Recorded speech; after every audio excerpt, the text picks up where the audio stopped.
Hi, hello everyone. My name is Omotola Wonuola.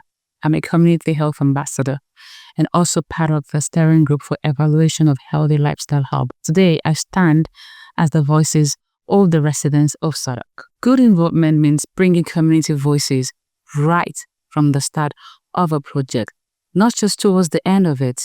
It is making sure that people feel heard and their input actually shape the decision.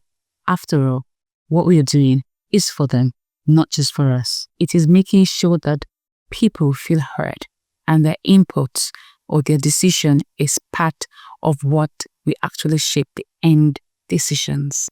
This also simply means that everyone, regardless of their background, can understand and contribute confidently. Also, not just being asked once, but stay up to date on how things are progressing and how the inputs are also being used. Could public involvement start early at the planning stage and continue throughout the process, not just at the end? Most importantly, it includes a diverse range of people, making sure the community could be meaningfully contributed to help shape how services look like and how they are being evaluated and also improved. There's trust and there's belief. After all, whatever services we're providing, it's for them. And now let's look at back public involvement. It's very simple as people are just what? Ticking the box.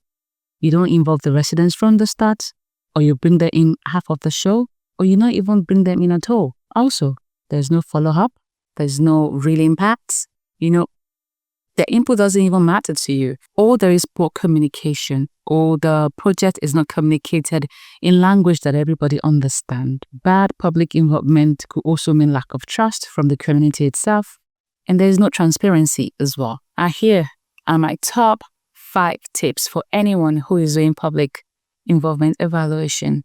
My number 1 tips will be to involve people early and throughout the process. That is my number 1 tip. Also, use simple, clear language, and this make it easy for people to take part in the project.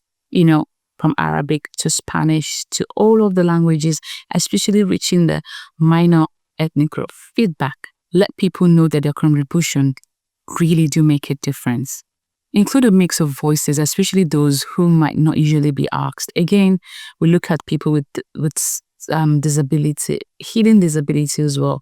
They are part of the reason why we're creating these programs. So again, a lot of times, they're kind of left behind in the project as well. So include a mixed voice. And lastly, build trusts. I always say something. When you build trusts in a community that you serve, you can together build a very viable community with a stable mental health.